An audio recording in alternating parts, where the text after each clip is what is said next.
Hello and welcome to another Coinbase update. It's been a while since we've updated Coinbase, so it's time for an update.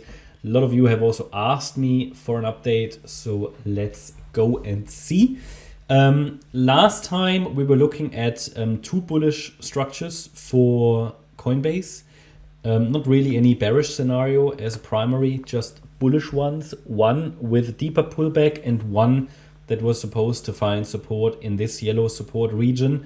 And these boxes can always serve as entries, if you want to use them as pullback trade entry points or whatever. That's entirely up to you. I can really only share with you the relevant support levels and resistances where, according to the analysis, the price has an increased chance to turn around. What you can do then is to watch these areas for reactions, or you can just place limit orders for pullback trades. Different methods to play this.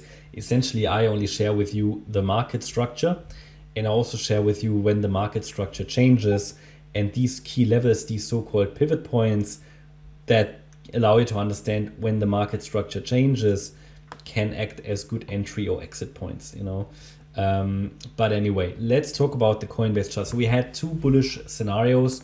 The one with a deeper pullback, I've taken that off the chart. So it literally just leaves the one in which the price was supposed to turn around here. I don't like the bottoming structure here, so it could have come down a little lower. Actually, that would have been ideal.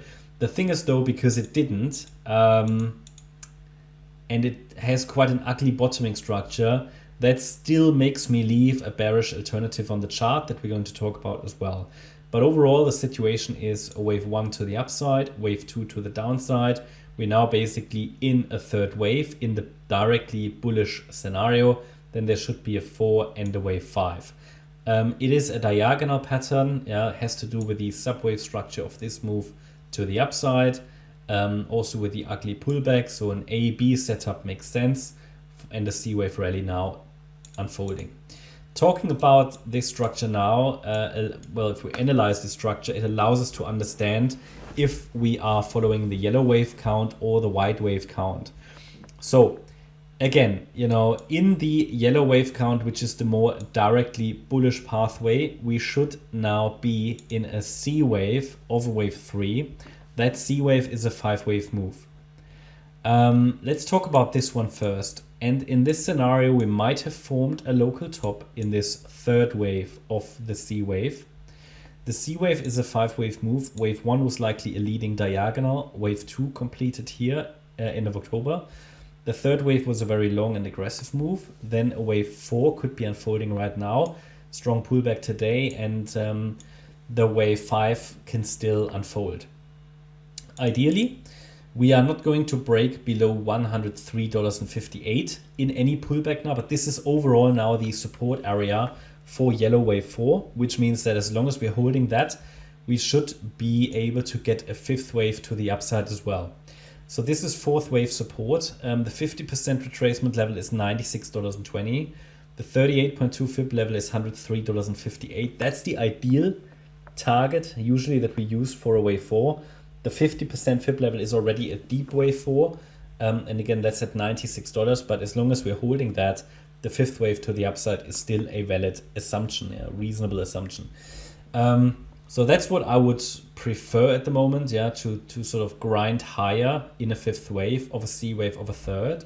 But obviously, because of this ugly bottoming structure down here, we have a bearish scenario as well. Now that wouldn't be really bearish. It would just allow for another dip into support, which means that if we break below $96.20, and that is really when we can recognize it, then I have to assume that the move down was just an A wave. This move up was a high B wave, an overshooting B wave, and the move down in a C wave can send us down back into the yellow support region between $56.55 and $73.14.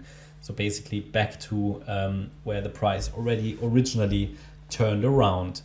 And yeah, we can recognize that as soon as we see a break below support, below the micro support level. If we get one more extension higher in wave 5, then the target range is between $165 and $191.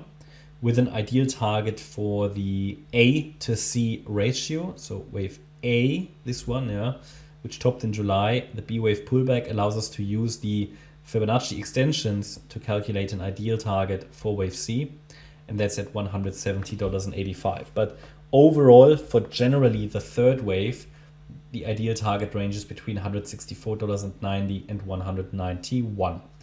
Yeah, just a quick update about Coinbase. Hope you liked the update. If you did, please hit the like button, leave a comment and subscribe. And if you really like the content, then please check out the channel membership. If you're interested in daily updates about the S&P 500, also the NASDAQ, then check out our daily S&P 500 and stock service. Link is in the video description. We cover 20 stocks regularly and provide video updates daily for the S&P 500. If a lot of is going on, we also provide intraday updates. Thanks a lot for watching. Bye-bye.